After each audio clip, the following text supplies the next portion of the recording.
প্রিয় হাজিরিন, আমি আপনাদের সামনে সূরা তাকাসুরের প্রাথমিক কিছু আয়াত তেলাওয়াত করেছি।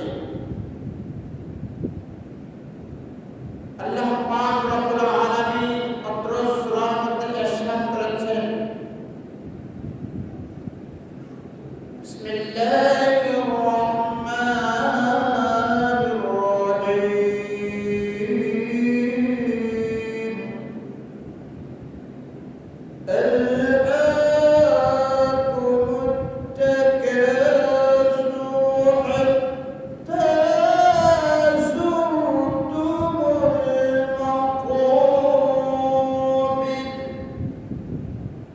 সম্পদের অধিক কামনায় তোমাদেরকে অমনোযোগী করে রেখেছেন, যতক্ষণ তোমরা কবরসমূহে সাক্ষাৎ করছো তত মৃত্যুকাল আসা পর্যন্ত।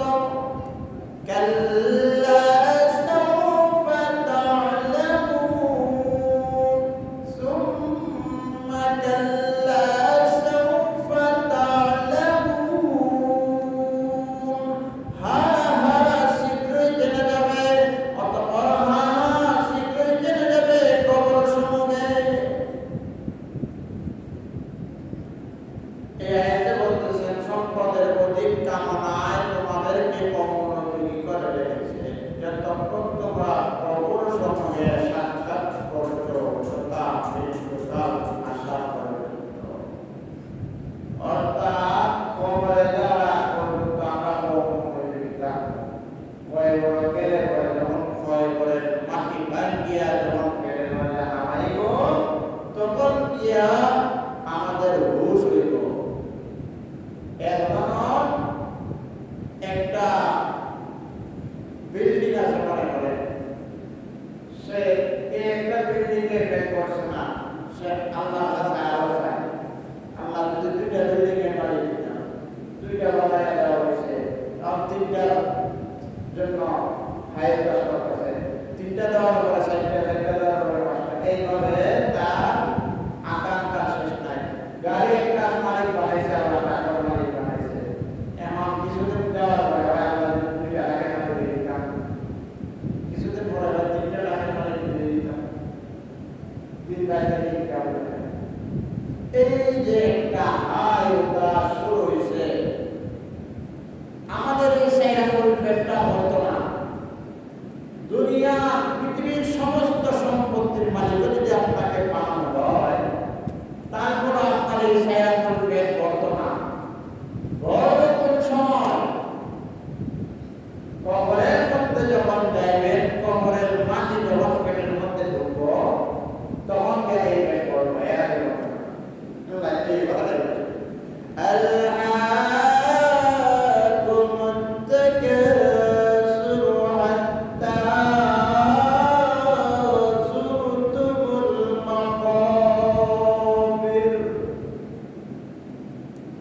সম্পদের অধিক কামনায় তোমাদেরকে অমনোযোগী করে রেখেছে, যতক্ষণ তোমরা কবরসমূহে সাক্ষাৎ করছো তত মৃত্যুকাল আসা পর্যন্ত। মৃত্যুকাল যখন তোমার দ্বারে হাজির হবে, আজরাইল যখন তোমার রূহ যাবে মারবে, ওই সময় তোমার হুঁশ হবে, ওই সময় তোমার সম হবে।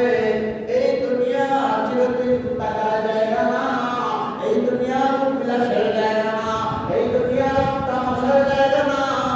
আমার থেকে করে কবরে চলে যাইতেছে, আমার এই সারা জীবন আমি কি করলাম? যখন আজরাইল আসবে জান কবজ করার জন্য, তখন আমাদের হুঁশ হবে। এর আগ পর্যন্ত আমাদের হুঁশ হয় না। ইমাম সাহেব তো ধরে আসতে হবে, আমি নামাজ পড়া না লাগে গেছে। ইমাম সাহেব ওয়াজ না করে নামাজ পড়েছে, আমি রোজা রাখতাম না, আমার দেখা যায় করে আমি টাকা দিতাম না, কুরবানি দিতাম না, হজে যাইতাম না। ইমাম সাহেব আমাদের ওয়াজ করতে আমার কি হয়েছে? এটা বলে ওয়াজ করে আমি শুনতেই বসলে খাইতে তামাশা রাখবো। ইমাম সাহেব ওয়াজ করবো, ইমাম সাহেব বেতন কথার জন্য কি কথা আমি না বলি আসে ঘুষ হবে তখন কবরের মধ্যে যেদিন আইলে সে মারবে তাবা রক্তা পাবে না নিবে করিয়া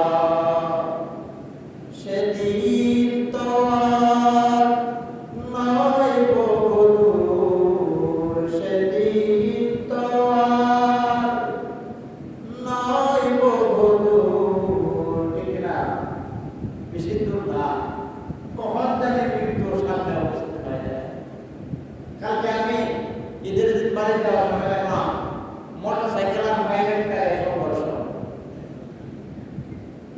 হসপিটালে শুরু হয়েছে কখন যে কার মৃত্যু হবে এটা বলা যায় না আমার বন্ধুরা আদেশ শরীফের মধ্যে বলা হয়েছে আবু হুরায়রা রাদিয়াল্লাহু আনহু বর্ণিত তিনি বলেন রাসূল সাল্লাল্লাহু আলাইহি ওয়াসাল্লাম ইরশাদ করেছেন তোমাদের কেহ আগুনের উপর বসা যা তার কাপড় জ্বালিয়ে চামড়া পর্যন্ত জ্বালিয়ে দেবে এটা তার জন্য অতি উত্তম কোন কবরের উপর বসার চেয়ে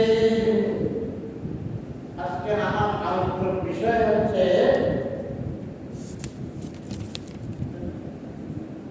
মুসলমানগণের কবরকে সম্মান করা ও তাদের কবর জিয়ারত করা সম্পর্কে মুসলমানদের কবরকে সম্মান করা ও মুসলমানদের কবরকে জিয়ারত করা সম্পর্কে আজকের আলোচনা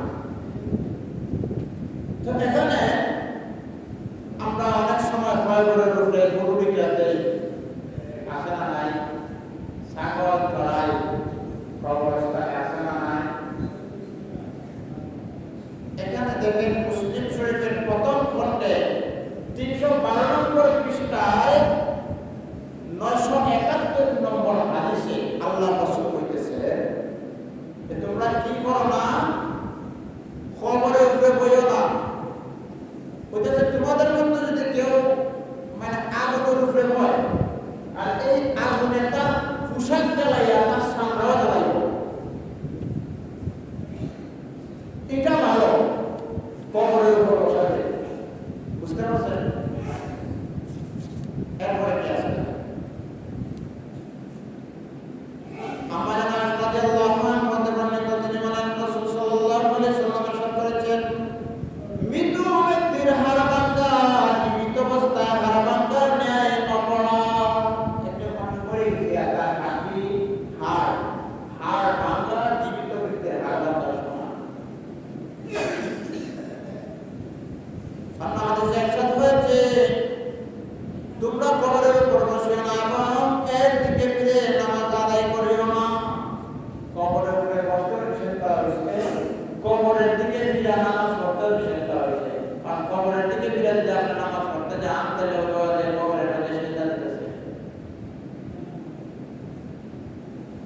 আব্দুল্লাহ ইবনে আব্বাস রাদিয়াল্লাহু আনহু বর্ণিত তিনি বলেন রাসূল সাল্লাল্লাহু আলাইহি ওয়াসাল্লাম ইরশাদ করেছেন মৃত্যুর কবরে জীবন্ত সাহায্য প্রার্থীর মতো সে পিতা মা ভাই অথবা বন্ধুর দেওয়া অপেক্ষায় থাকে যখন তার নিকট পৌঁছে তার নিকট দুনিয়া তার বন্ধু যা রয়েছে তা অপেক্ষায় অধিক প্রিয় হয় কেননা মহান আল্লাহ দুনিয়াবাসীর দোয়া কবরবাসীদের নিকট পাহাড়ের ন্যায় প্রবেশ করা মৃতদের জন্য জীবিতদের হাদিয়া বা দান হলো তাদের জন্য ক্ষমা প্রার্থনা করা এবং তাদের জন্য দান সৎকার করা এখানে আল্লাহ রাসূল এই হাদিসে বলেছেন যে সমুদ্রের মাঝে একটা মানুষ পড়ে আগুন হইতেছে তার একটু দান করলে সে যারা খুশি হইব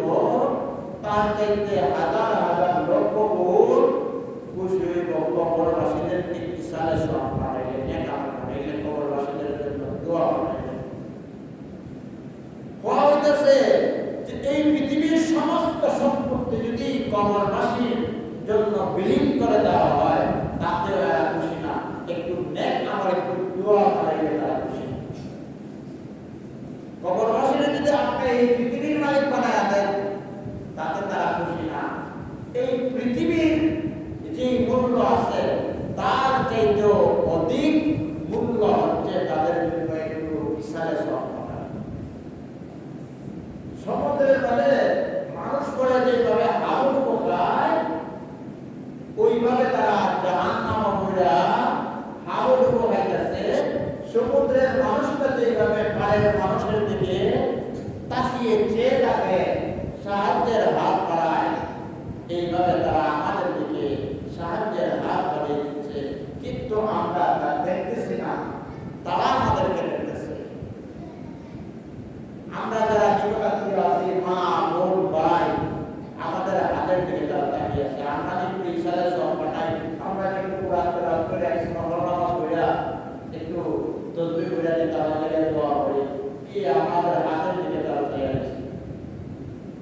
কালকে গেল একটা ঈদের দিন, হ্যাঁ, রোজার ঈদের সময় তো দেখা যায় সবাই মিলে আবার রোজা করেন, কালকে বাজারে আবার রোজা করছেন।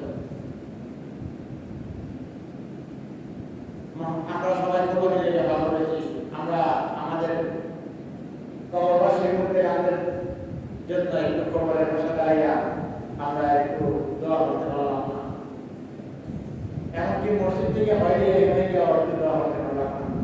অনেকেই করছেন, তবে আমার মনে হয় অধিকাংশই আমরা আমল করে। তারা এখন ছুটি হয়েছে, এই 5 দিন 13 তারিখ আসর পর্যন্ত তারা ছুটি পাইব। আমরা আজকে যেহেতু শুক্রবার, আমরা জুম্মার নামাজ পড়ে আমরা আত্মীয় স্বজন যারা আছে আমরা তাদের জন্য একটু ইসলামের সরকারের জন্য একটু তারা আমাদের থেকে অসহায়ের মতো তাকিয়ে আছে। আল্লাহ রাসূল বলছেন এই হাদিসে যে সমুদ্রের মধ্যে সমুদ্রের মধ্যে পড়িয়া নাক দিয়ে পানি পড়তেছে, মুখ দিয়ে পানি পড়তেছে, হাবুড হইতেছে, তার চাইতে অসহায় কবরবাসীরা। আমাদের মধ্যে রয়েছে ইবনে মাসউদ রাদিয়াল্লাহু আনহু বর্ণিত, রাসূল সাল্লাল্লাহু আলাইহি ওয়াসাল্লাম ইরশাদ করেছেন, আমি তোমাদেরকে কবর জিয়ারত করতে নিষেধ করেছিলাম, এখন তোমরা কবর জিয়ারত করো, কেননা কবর জিয়ারত দুনিয়া বিমুখ করে এবং আখিরাতকে স্মরণ করিয়ে দেয়। কবর জিয়ারত দুনিয়ারে পড়ে আছে আর আখিরাতকে স্মরণ করে আছে। আমরা তো দুনিয়া খালি দুনিয়া হচ্ছে, খালি লন্ডন আমেরিকা কেমনে বাজার বাড়ির মালিক দিতাম, কেমনে বিল্ডিং এর মালিক দিতাম, কেমনে সম্পদের মালিক দিতাম, এই আয়ু চাষ করতে করতে আমরা কবর পর্যন্ত চলে যাই। আমাদের কবরই না, আমরা দুনিয়ার মাঝে এমন ডুব দিছি, আমরা যে মনে রাখবো আমরা যে আখিরাতে আছে, আখিরাত আছে, এই খবরই আমাদের মহতারাম হাজিরিন। ইবনে আব্বাস রাদিয়াল্লাহু আনহু বর্ণিত, তিনি বলেন, একদিন নবী করিম সাল্লাল্লাহু আলাইহি সাল্লাম মদিনা শরীফের কবরসমূহের নিকট দিয়ে অতিক্রম করলেন। অতঃপর তিনি কবরসমূহের দিকে মুখ করে দাঁড়িয়ে বললেন, হে কবরবাসীগণ, আপনাদের প্রতি সালাম, আল্লাহ আপনাদেরকে ক্ষমা করুন, আল্লাহ আপনাদেরকে ক্ষমা করুন।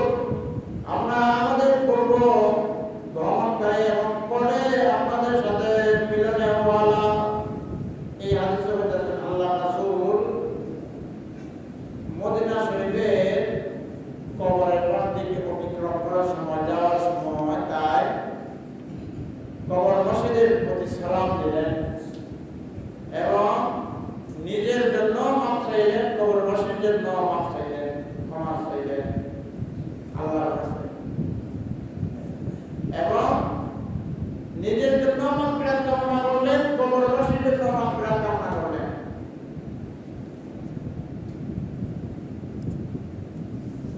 অন্য হাদিসের মধ্যে ইরশাদ হয়েছে,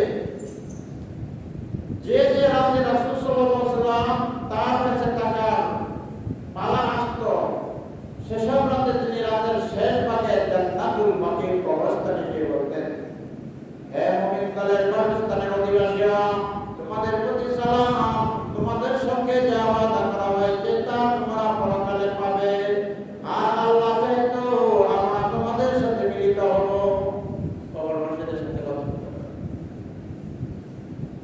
আল্লাহ রাসূল রাতের শেষ অংশে কবরের মধ্যে যাইয়া কবর করতেন। গভীর রাতে যদি আপনি কবরের পাশে দাঁড়িয়ে কবর জিয়ারত করেন, মরণের চিন্তা আপনার ভিতরে ঢুকলো, দুনিয়ার প্রতি লোভ লালসা ভালোবাসা শিখে গেছে আমাদের, কিন্তু আমরা রাত্রে ভ্রমণটি দিনের বেলায় কবরস্থান যাই না, মনে হয় যেন আমরা বেড়াই।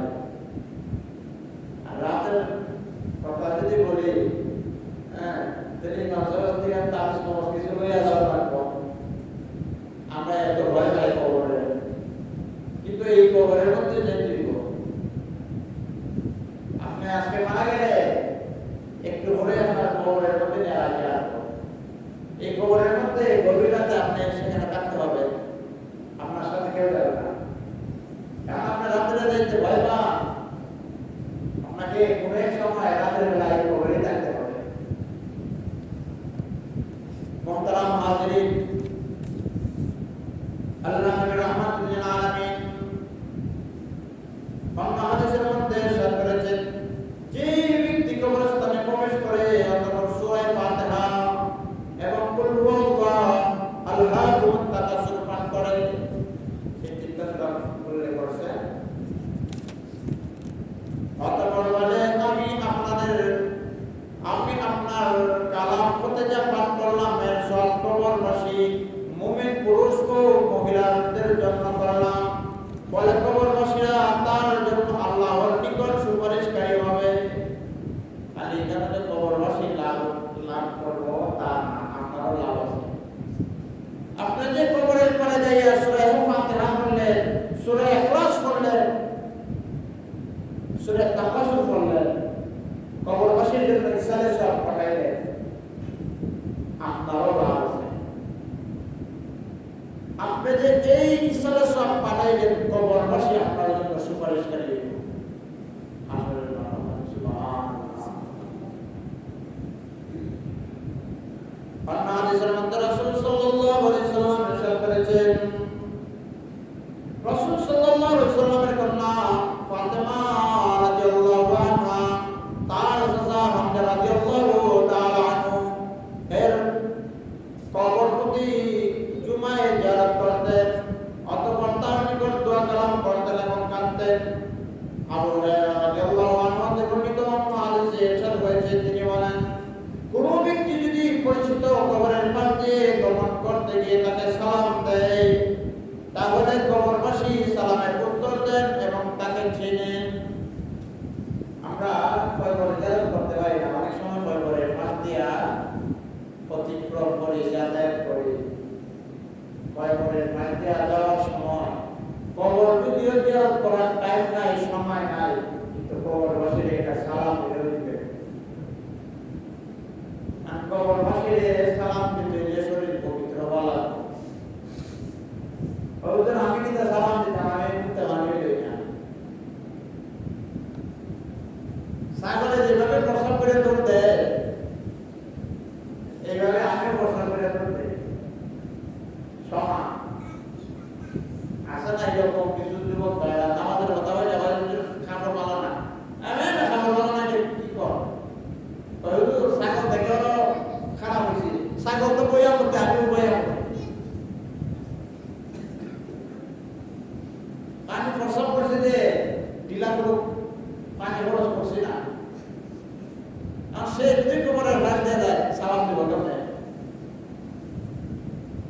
সব সময় পবিত্র থাকতে হবে। মুসলমান আরো পবিত্র হয় কিভাবে? আপনাদের কথা বলছি না, কিছু কিছু মানুষ থাকতে পারে সমাজে, এই জন্য তাদেরকে সতর্ক করা, নসিহত করা দরকার। কেউ না, আপনারা নসিহত দরকার আসল করা। সমাজের মধ্যে একজন তো থাকতে পারে, হয়তো আমরা জানি না, কিন্তু গোপনে প্রকাশে নাই, কিন্তু গোপনে তো আছে। এই জন্য যারা বর্ষা করে নাপাক শরীরে আঁকেন, জমিনে না আলো দিতে থাকে, অনেক সময় ফরজ দুর্সত্যই জমিনের উপরে হাঁটতে থাকে, ফেরেশতারা মুলাকাত করতে হয়, বিক্ষতগুলোতা মুলাকাত করে, জমিনের মাটি পর্যন্ত, বালুর কন্যা পর্যন্ত আপনার মুলাকাত করে, আপনার উপরে লানত সবসময় করতে থাকে।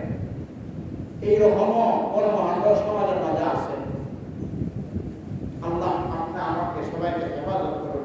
এই জন্য আমরা কবরের পাশ দিয়ে যখন অতিক্রম করব, তখন আমরা কবরবাসীকে একটা সালাম বলে দেব, আসসালামু আলাইকুম ইয়া আহলাল কুবুর, ইয়াগফিরুল্লাহু লানা ওয়া লাকুম, আনতুম লানা সালামুনা ওয়া নাহনু বিলাস।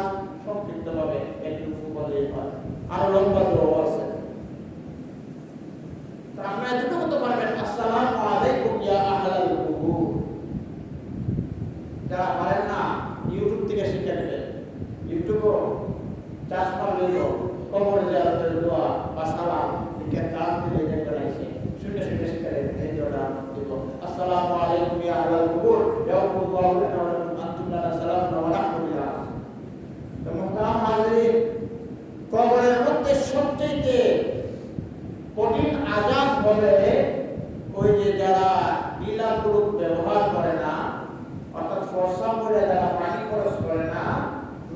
চলাফেরা করে এদের শাস্তি কবরের মধ্যে সর্বপ্রথম এই শাস্তি হবে।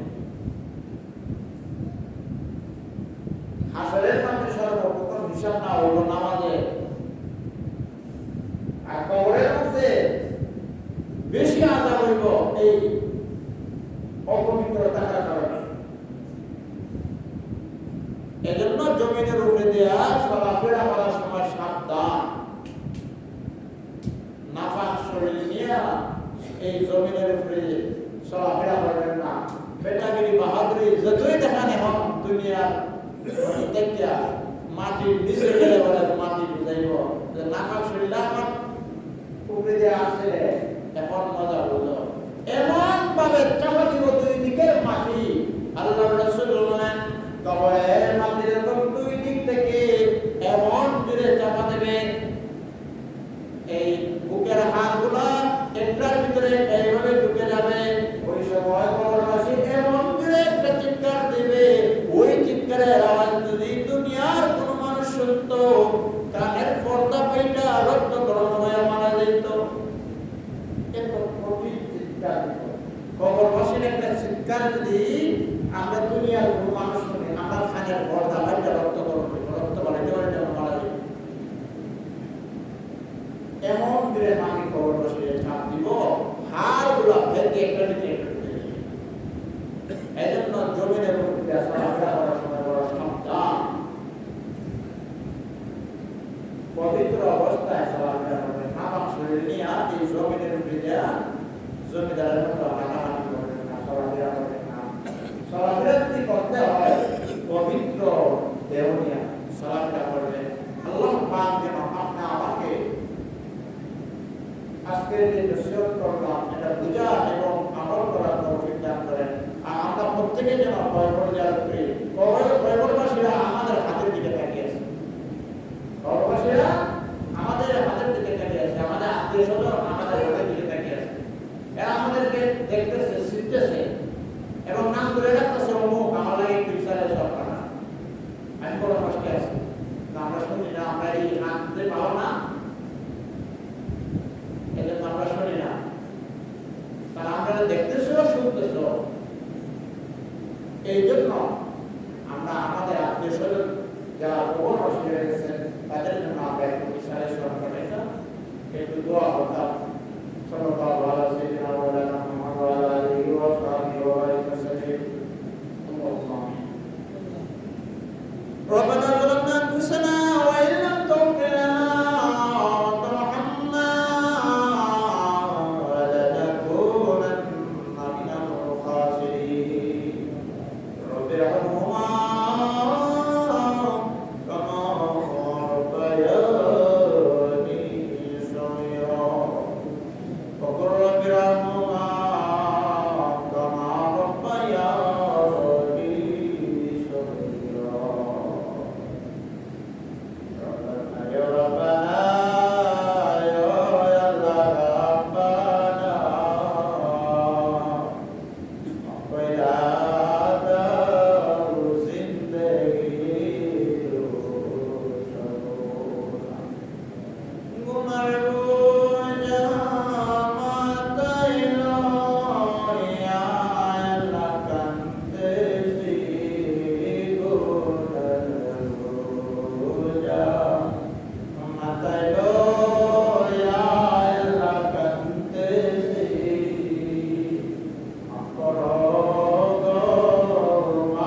প্রত্যেকের জান্নাত